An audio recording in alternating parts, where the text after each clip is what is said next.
Alô, galera do 7º ano, estamos nós de volta aí, né, para mais uma aula semanal.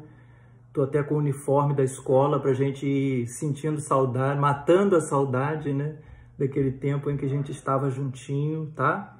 E semana passada nós marcamos uma atividade no livro didático de vocês, na página 78, que eu espero que vocês estejam realizando essas atividades e corrigindo essas atividades junto comigo, colocando no caderno a data referente àquele dia de aula, tá bom? Que a gente vai dividir aí o nosso complemento do TAIS dentro disso daí. Então, na página 78 do livro didático de vocês, semana passada, que a gente marcou para fazer, tem aí uma atividade número 1, que é para preencher as lacunas de acordo com os termos corretos. Então, olha só, diz assim: a partir do século XI, a Europa medieval passou por profundas mudanças. Foi o crescimento do, aí vocês vão completar com a palavrinha comércio, né? Que impulsionou a formação de novas cidades e a revitalização de muitas e muitas outras. Na liderança desse crescimento comercial e urbano, né? As cidades, o crescimento urbano, estavam principalmente as cidades o quê? Italianas, Gênova, Veneza, principalmente. Nesses centros urbanos renovados pelo comércio, florescia uma nova camada social que era a burguesia. E no caso vocês podem colocar hoje, né, burgueses. À medida que enriqueciam com o comércio, as manufaturas e as atividades bancárias, vários deles passaram a comprar o quê? Títulos de nobreza, interessados em frequentar o prestigiado círculo da corte. Ao mesmo tempo, em grande parte do continente, os reis promoviam o quê? A centralização do poder monárquico. Se nós estamos falando aí de tempos modernos, e logo a gente está falando aí de viagens marítimas, né? A gente está falando desse assunto, as viagens marítimas nunca foram possíveis sem a centralização política acontecer. Centralização política significa formação dos estados nacionais e absolutismo, que é o poder concentrado nas mãos de um rei. Tanto a formação dos estados nacionais como o absolutismo são coisas muito parecidas, elas estão intimamente ligadas, tá bom? Retirando dos senhores o quê? Feudais, o poder das armas, da justiça, enfim. Os senhores feudais, eles não desaparecem, né? Eles vão compor o corpo burocrático no Estado. O rei precisa deles. Só que agora eles não podem mais fazer leis, né? Com o poder centralizado, o poder nas mãos de um único rei, um monarca, ele submete a nobreza. E no finalzinho aí, os principais reinos europeus estavam preparados para mover a expansão marítima. Então já fechamos aí a questão número 1. A questão número 2 pede que a gente explique por que a tomada de Constantinopla pelos turcos otomanos impulsionou as grandes viagens marítimas. Bom, era preciso encontrar uma nova rota para chegar até as Índias sem precisar passar pelo mar Mediterrâneo. Então vocês podem colocar uma resposta que tenha a ver com isso.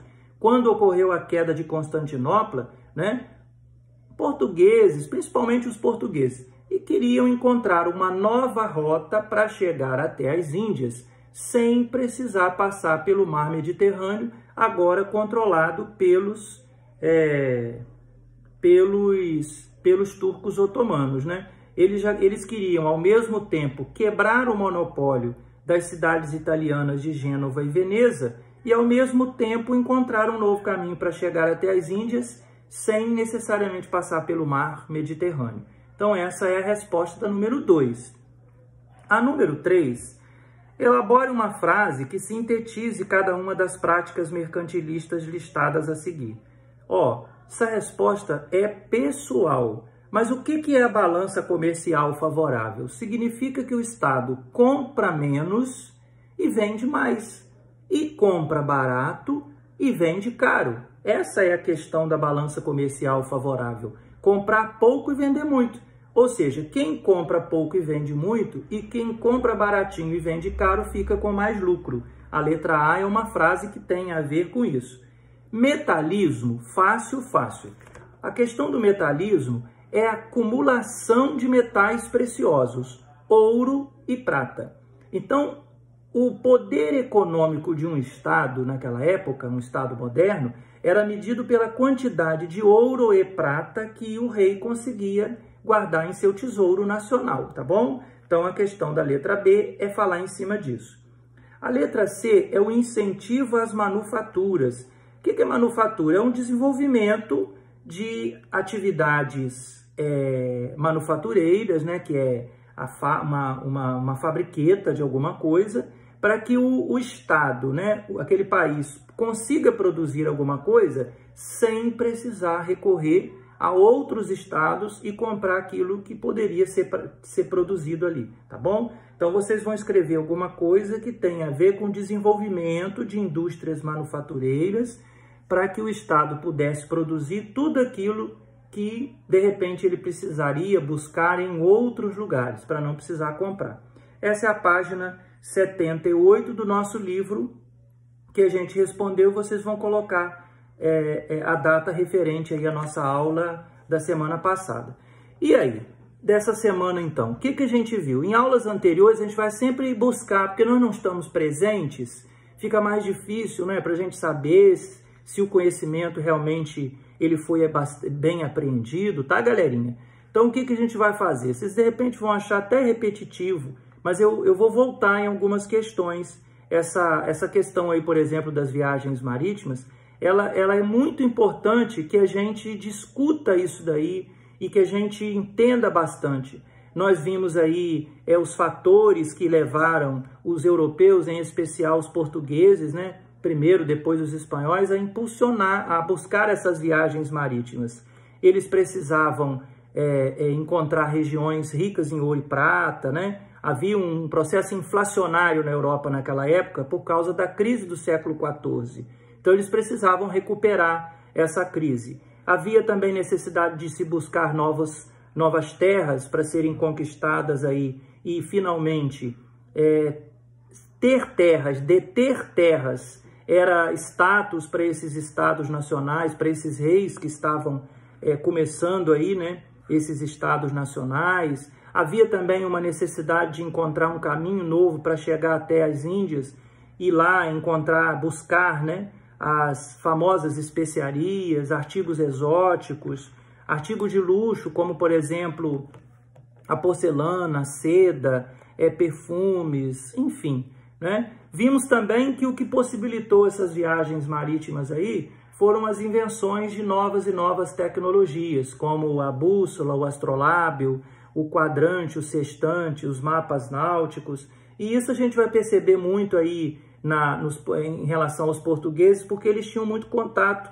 com sábios bizantinos, navegadores árabes que viviam ali na Península Ibérica, em especial em Portugal. Portugal teve em sua formação um contato muito grande com vários povos, então Portugal tornou-se cosmopolita, uma mistura de cultura muito grande, e aí há conhecimento, onde há muitas culturas há conhecimento. Você tinha, por exemplo, a escola de Sagres, onde eles discutiam esses assuntos de navegação, isso ajudou Portugal, né? A Espanha também, por sua vez, né, depois que ela consegue expulsar os árabes do último reduto ali, que é a cidade de Granada, ocorre a centralização política. Então é muito parecido. O processo de formação de Portugal e da Espanha é muito parecido. Dentro disso daí também, das viagens marítimas, a gente viu aí o que levou os europeus a buscarem essas viagens, o que possibilitou, né, o que levou são os aspectos econômicos, políticos, religiosos também, claro, né? A gente viu ali que o rei tinha interesse em aumentar o seu poder, a igreja tinha interesse em expandir a religião católica. Por sua vez, ali a gente tem a nobreza que está atrás de cargos públicos nessas novas terras conquistadas. A burguesia tinha interesse em enriquecer-se cada vez mais, né? Enfim, até a população comum, muitas vezes, aqueles que se lançavam a essas viagens aí, a situação deles era bastante ruim,